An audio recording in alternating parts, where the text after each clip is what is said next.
Howdy, folks, and welcome to the Daily Coin. My name is Rory, and today is Tuesday, May the 24th, 2016. And I'm very honored and have the great pleasure of welcoming back to the show Mr. James Turk, who is the director of Gold Money, as well as sits on the board of directors for Bit Gold.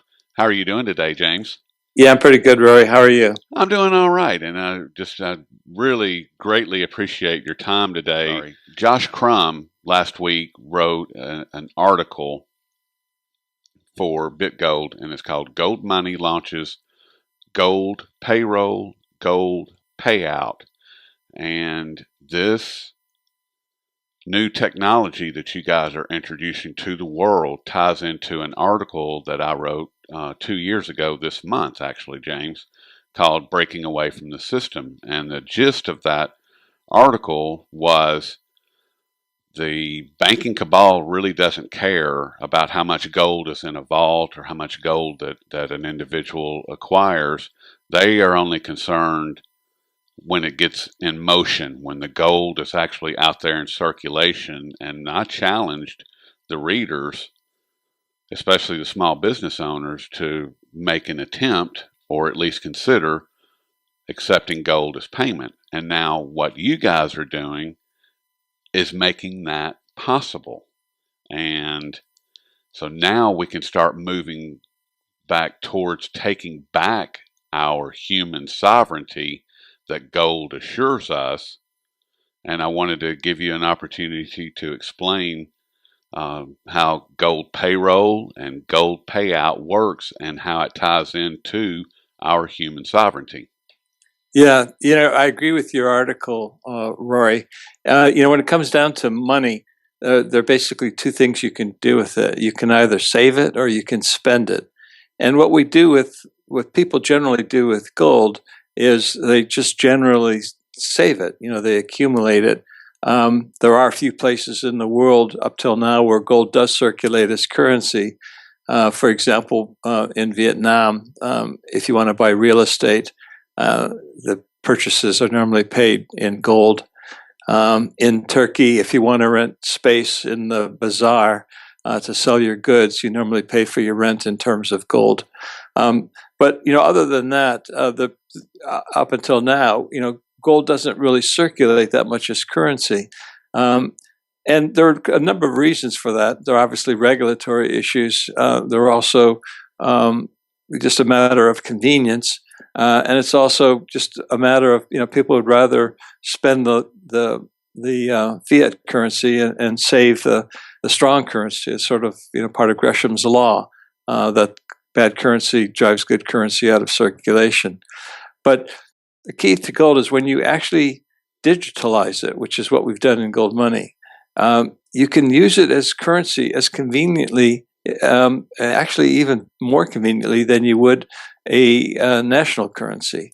So the key is to get gold circulating as currency to give people the advantages of using gold. And one way to do that is to start getting paid in gold. So what we've introduced is this gold payroll program that if you're an employee of a company, for example, and you want to start receiving part of your or all of your salary in gold rather than in the currency which it's denominated that you're earning that salary, you can now do that through gold money, through this BitGold program.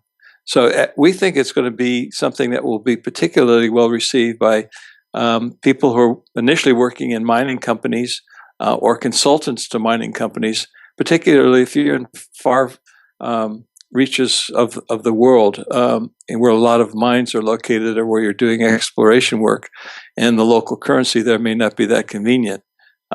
Just get paid in gold, and then you have your gold money debit card, your MasterCard, which you can then put the gold onto your card and then use that card for spending currency, the currency where you're located.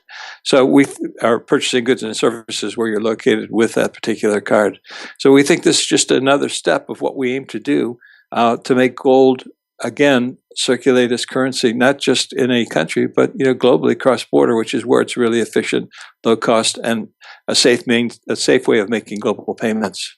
I love it. I really like this whole idea of bringing gold into circulation, especially through payroll, because that's where most every person on this planet, that's where their actual currency begins. I mean, that's the whole starting point of getting money into the system and having it move around is through labor. And once our labor is compromised by governments playing games with the local currency, then all of a sudden your freedoms are impacted. You as a person are impacted. So having gold as money and circulating it, that removes at least some of that, at least puts some of your freedoms back into your own possession. And that's the one thing that oh my goodness, I just love that part of it. That's a key point that you're making. And I heard an expression the other day that I just, absolutely love because it explains one of the important elements of gold. When you own gold, it's money that you own. And that's significant because everything else that's circulating around here is currency. You don't really own it. The cash in your pocket is a Federal Reserve note.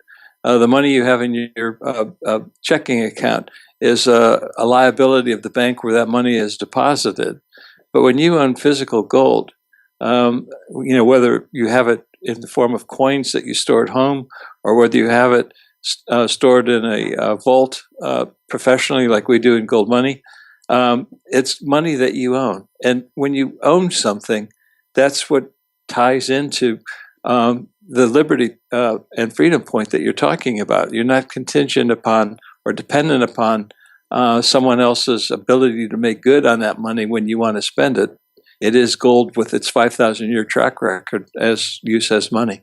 Exactly. And I want to look at what BitGold and Gold Payroll in particular has to offer in terms of being in competition with the cryptocurrencies like like Bitcoin or Litecoin and these other cryptocurrencies that are out there. This is a much different situation because it's actually utilizing the system that's in place, unlike the cryptocurrencies that claim to be outside of the banking system and so forth.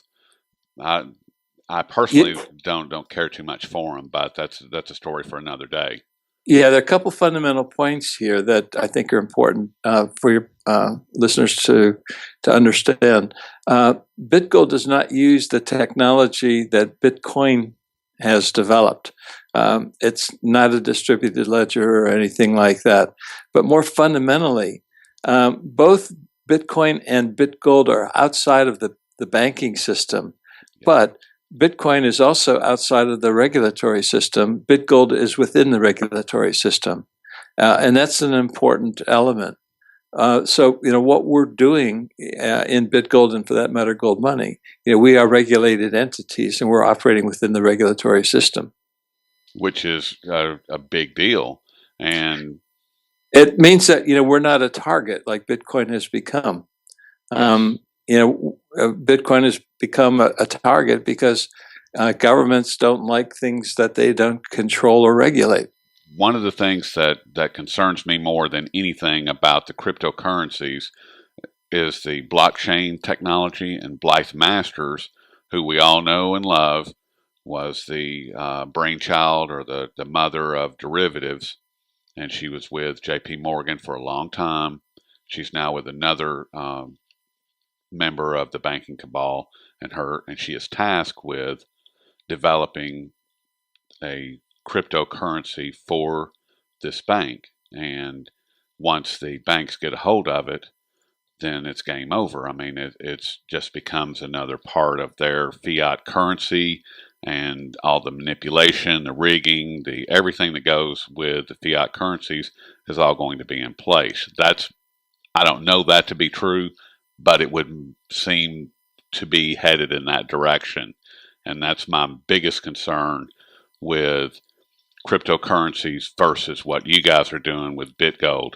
And I don't know if you are aware or not, but Dave Kranzler over at Investment Research Dynamics, and I tried to get him on this call, and he is a huge fan of BitGold. I mean, he talks about it endlessly. So we know there's at least one good person out there using it.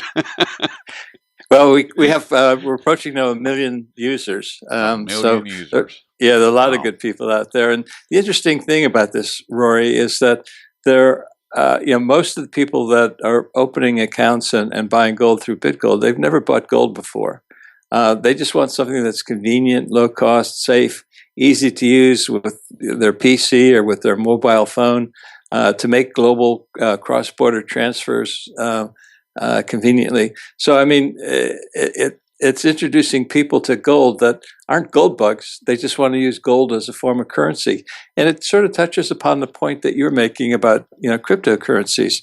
You have to recognize that over time, currency evolves and becomes more efficient. This is one of the reasons why I like to distinguish between money on the one hand and currency on the other. Money is more like a mental tool or a mental concept, much like the ability to speak is a mental tool. Money enables economic calculation, and that principle hasn't changed over thousands of years. Money did the same thing, 1,000 years ago as it does today. It enables us to perform economic calculation, to look at the prices of goods and services when we go into the marketplace, and to make a subjective judgment on what's available when we go and try to fulfill our needs and our wants. Currency, on the other hand, changes over time. It becomes more and more efficient. It started out as cattle and things of that nature were traded in the form of barter.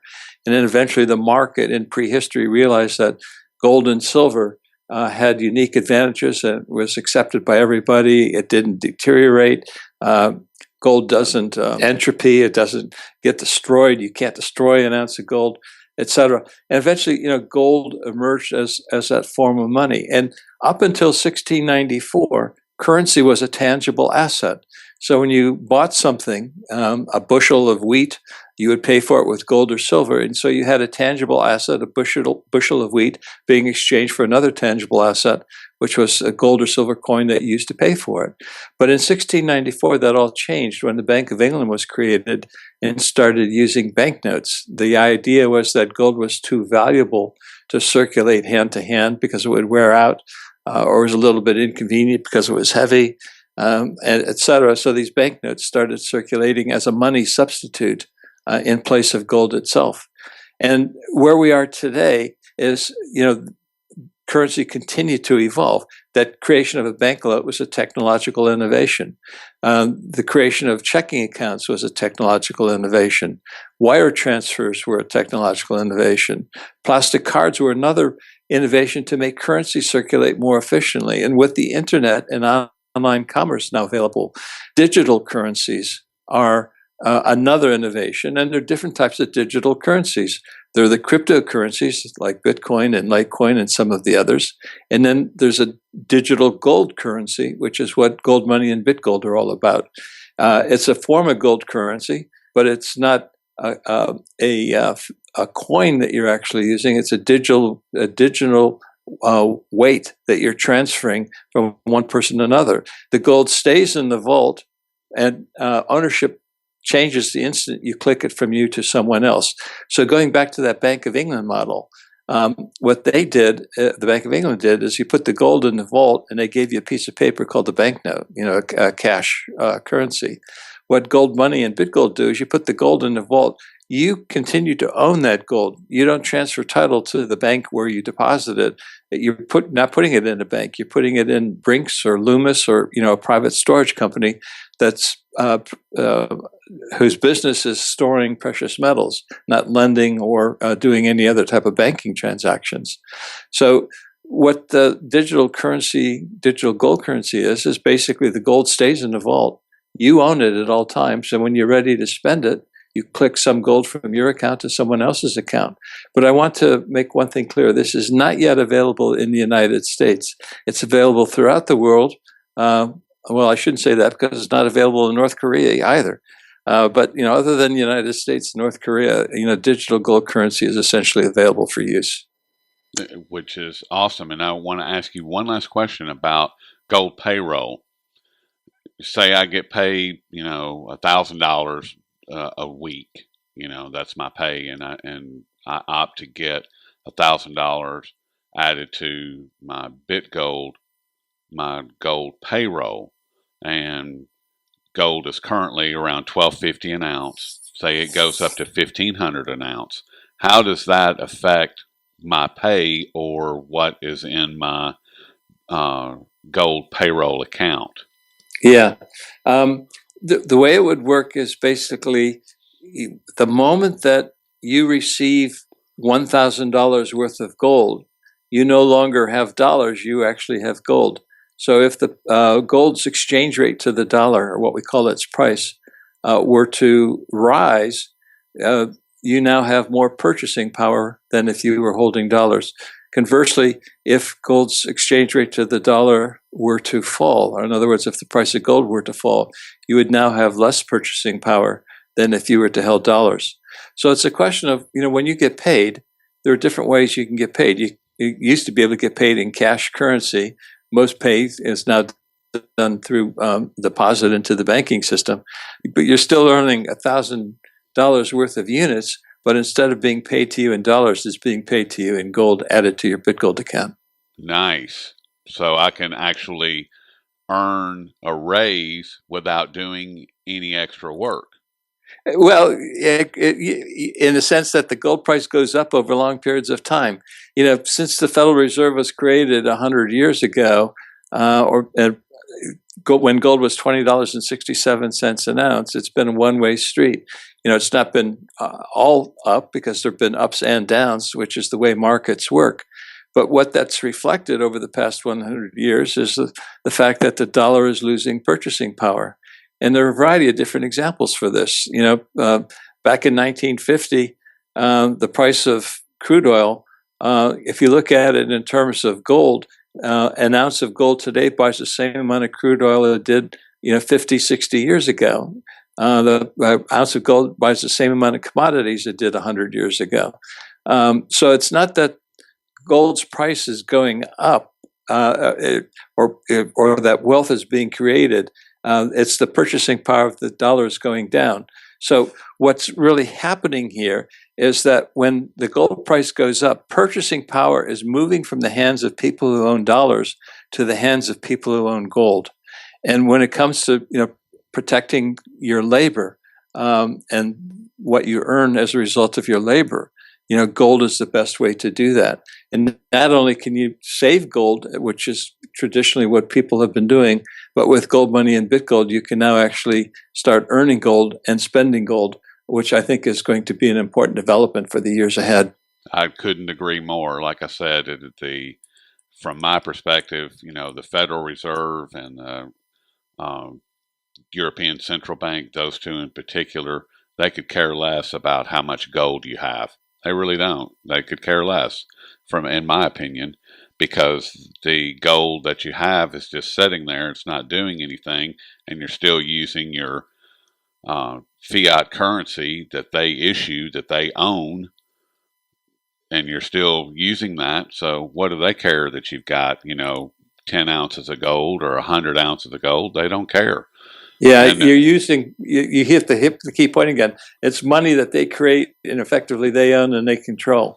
When you own gold, it's money that you own. Exactly, and until that gold gets back out into circulation and starts impacting the fiat dollars that are out there floating around, the dollars, the euros, whatever, the central banks, they don't care. But when that happens, now we've got something, because all of a sudden I'm acquiring goods and services from other people, and that transaction is now in gold. And just like what you pointed out a minute ago, BitGold is within the regulatory system, so it's above board. It's seen. It's right there. Everybody can see the transaction. There's nothing hidden, so it's all right there. and that I would think would terrify these guys. I mean, seriously, because it's a beautiful system. Yeah. Well, technology changes things, Yes. Rory, and human uh, humankind standards of living arise whenever technology is allowed to flourish. It brings up new products, new services, new goods. Things are delivered more efficiently, quickly, more conveniently. That's the beauty of technology. And as long as we allow entrepreneurs to continue to bring about new forms of technology and build businesses around it, humankind will benefit from that. And we know that from history. I mean, look what happened. I live here in the UK, in Great Britain. We had back in the 1900s the Luddites who tried to break up the cotton looms because they didn't like cotton looms. They wanted to spin cotton by hand. But progress changes things, and it creates for a better life for everyone. And that's not only true for manufacturing process, but it's also true for currency. As I was explaining before, currency evolves and changes, but the standard gold, that always is there. It's been there for 5,000 years, and it's going to be there for the foreseeable future. We can't predict the future, but given a 5,000-year track record, and given the attributes and features that gold has always had, and given that they haven't changed, but have only been ignored by many people or forgotten by some people, I think gold is going to be increasingly important in the years ahead, particularly in the global environment which we're operating. Why should any national currency circulate on the internet? It's costly, inefficient, has a lot of risks associated with it. Digital gold currency is an ideal currency for the internet, and I think we're going to see more and more importance placed on the role of gold in the months and years ahead. Couldn't agree with you more. And I really, truly appreciate all your time, James. I mean, this is exactly what when I sent you that email last week, this is exactly what I wanted, and wanted to just hit this thing as hard as possible. And I really, truly appreciate all your time and all your knowledge and what you guys are doing over there to bring about real, concrete, golden solutions to the problems that we as humans face on this entire planet outside of the United States and North Korea. It's funny that those two are the only countries in the world that don't accept this. Well, there's probably another one or two, but I have to think about which ones they were.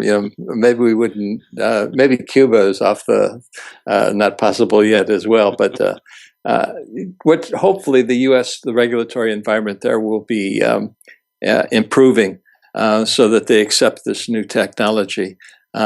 Yes, sometimes they come late to the scene, but I'm confident that it will change eventually. And we're actually doing some work in that regard to move along the regulatory process. Sounds good to me, and I'm sure that it's coming hopefully a lot sooner than later. And Hopefully it'll be sooner. Can't predict these things, Rory, but we're working hard on it. And all I would really say is just watch this space. There's going to be a lot more stuff happening within gold money and Bitgold in the weeks ahead.